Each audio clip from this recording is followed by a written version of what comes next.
Bon l'équipe, on va se parler d'un des plus gros films de l'année qui est Mickey 17, on l'a vu et on va en parler maintenant. Alors est-ce que Evan tu peux nous faire le synopsis du coup de Mickey 17 ? Oui, alors donc c'est adapté d'un roman qui porte le nom de Mickey 7, puisque Bong Joon-ho, le réalisateur, a rajouté 10 Mickey dans l'histoire. Pour plus de morts. Ouais, voilà, c'est ça. Alors, le film est vraiment basé sur le roman, il a rajouté quelques petites choses.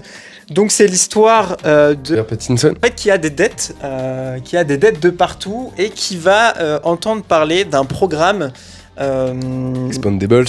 Voilà, le programme Expandables, qui est dirigé par un homme politique, moi qui me fait penser à Donald Trump. Je sais pas on va en reparler. Ouais. Un mec voilà, très très moyen qui, après avoir flop dans les élections du monde réel, entre guillemets, va avoir une expédition sur une autre planète, une expédition dans l'espace pour en fait coloniser une nouvelle Terre.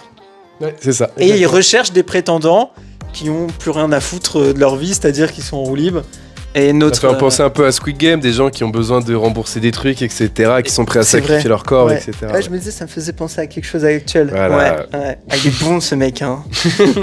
Et donc du coup, notre ami Robert Pattinson va postuler, mais pas n'importe quel poste. Il va postuler pour être expandable, donc c'est-à-dire remplaçable.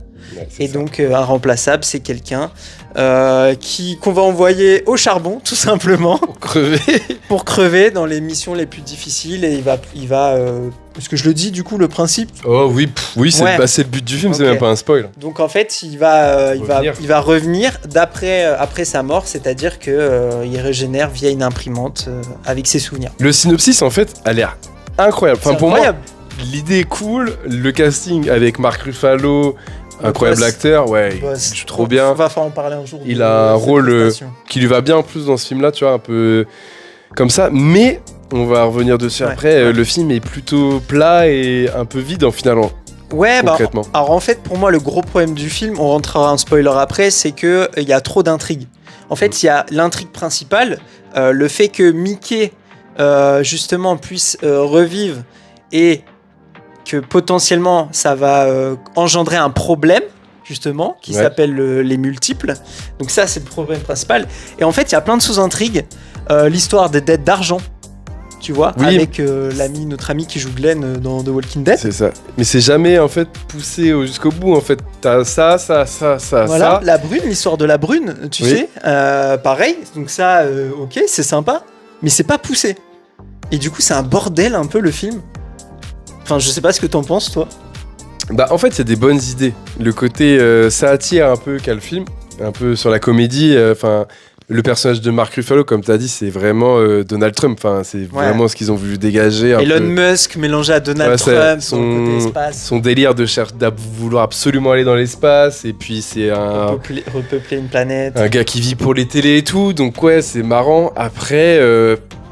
Comme tu dis, le film a trop d'intrigues qui sont pas abouties et en fait tu sais pas où le film va et tu sais pas vraiment exactement ce que le film souhaitait raconter en fait. Ouais, alors en fait au final la première partie je trouve, je dirais la première heure parce que le film dure 2h15, la première partie je l'ai trouvé géniale.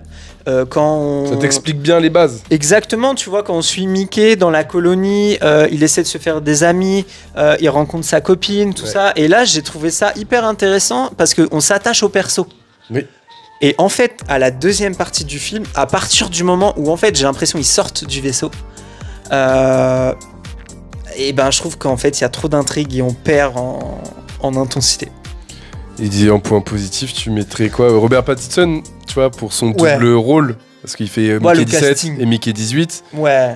Il est fort quand même, tu vois. Non, le casting au global, donc. On peut pas leur retirer ça, ils jouent vraiment bien tous, tu vois. Ouais, Toni Collette aussi, qui est super, dont la femme du dictateur qui pense qu'à bouffer avec ses sauces. Ouais, elle est bizarre, elle. Hein. Ouais, mais tu vois, c'est des persos qui sont cool, mais en fait, ce qu'on veut te raconter derrière.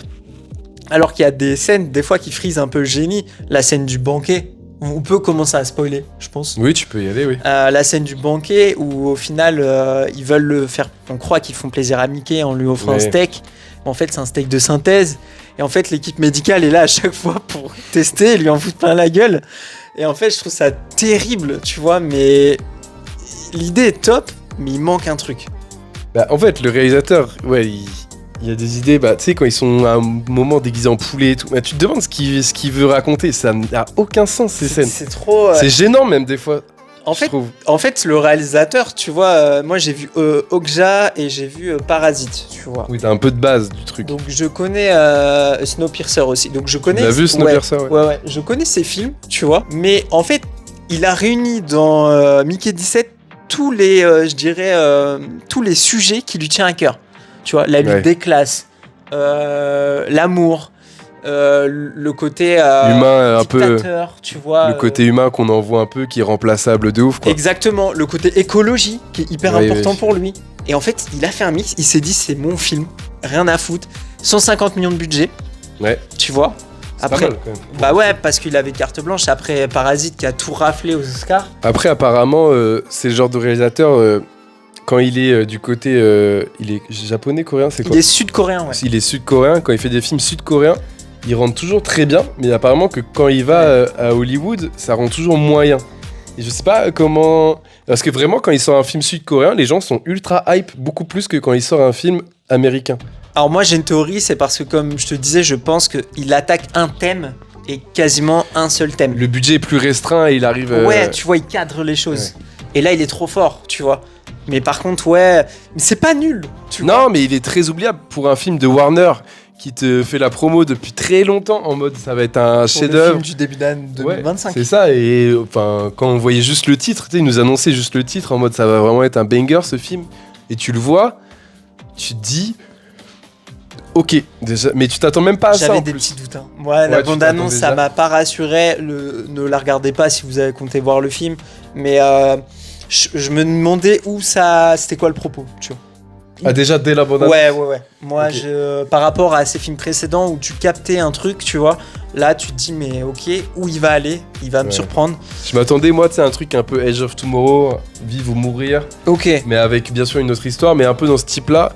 Mais au final, pas tant, en fait. C'est vraiment une comédie un peu... Enfin, satirique, comédie satirique. Un peu noire, des fois. Noire, mais politique, avec de l'amour. Beaucoup de choses. Beaucoup de choses, donc... Après, les critiques sont moyennes sur ce film-là, de toute façon. Enfin, on n'est pas les seuls, je crois, à dire ça. Non, ouais, les gens sont globalement un peu déçus.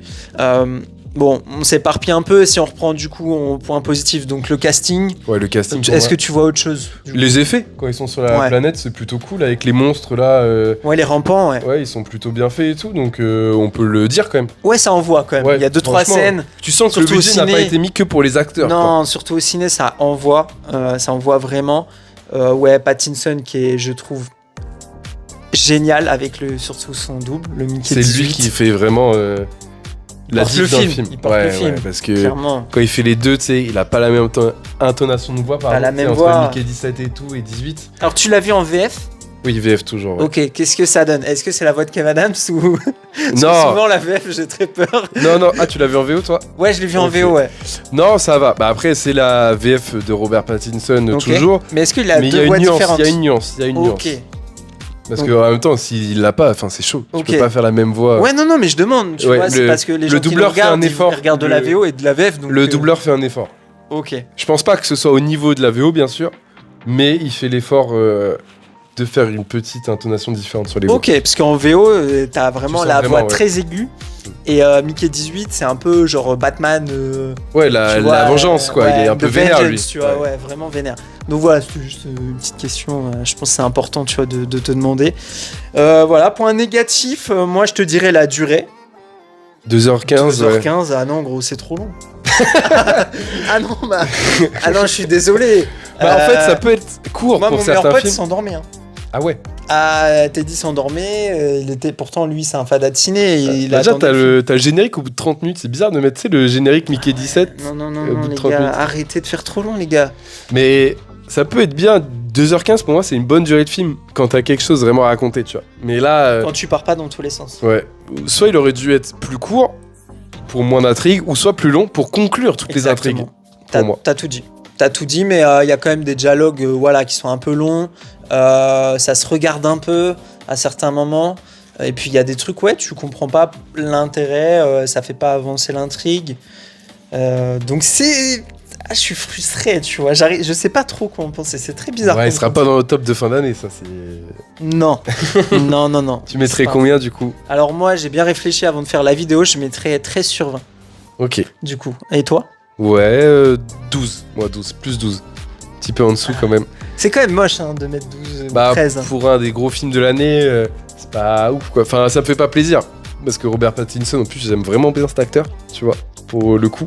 Tous ces derniers films sont cool, tu vois. Tout ce qu'il fait, d'habitude, c'est quand même pas mal. Ouais, bah Bong Joon-ho disait qu'il était tombé amoureux de Pattinson, pas dans The Batman parce qu'il avait choisi avant, mais que Batman avait vraiment confirmé son choix. Donc il a bien choisi au final. tu Oui, vois. bah, heureusement qu'il l'a pris, parce que je pense que si c'était un acteur pas très connu, le film aurait été Ouais. encore plus... Même dans le marketing. Ouais, parce que ça l'a bien vendu, quand même. Et on a la... alors, j'ai oublié son nom, on mettra à l'image. La fille du comte de Monte Cristo, t'allais Ouais. nous le dire, je sais, je m'en Parce doutais. que si je peux pas parler du Comte de Monte Cristo une Ouais, fois il par faut- vidéo, je suis frustré. il faut qu'il lâche les refs. Bah, elle, sa carrière, par contre, elle est partie, hein, les gars. Ouais. Ah bah non, bah c'est trop bien. Ouais, C'est génial ouais. pour elle. Ouais, c'est cool. Non, c'est cool. Donc voilà, dites-nous ce que vous avez pensé du film. Ouais, grave. Est-ce que vous êtes déçus comme nous ou est-ce que vous avez trouvé que c'est du génie? Parce que je pense que certains vont adorer par contre. Ouais, c'est le genre de film qui peut vraiment diviser, quoi. Mais qui ne va pas marcher pour moi. Oh, bah, déjà, pour rentabiliser les 150 millions, ça veut dire Bah, qu'il faut un faire budget de plus 300 000. Ouais, plus de 250, plus de 250. C'est ouais. mort, je pense. Bah ouais. mais bon, il s'en fout. Je pense qu'il a été bien financé. Oui. Après Parasite. Donc voilà. N'hésitez pas à liker, à partager la vidéo. C'est important. Et puis nous, on va se retrouver pour quel autre film d'ailleurs? Il faut qu'on regarde ça. Pas grand chose qui sort en ce moment. Non, là, c'est un peu le vide, hein. Aïe. Ouais. Allez, salut tout le monde. Salut. À bientôt.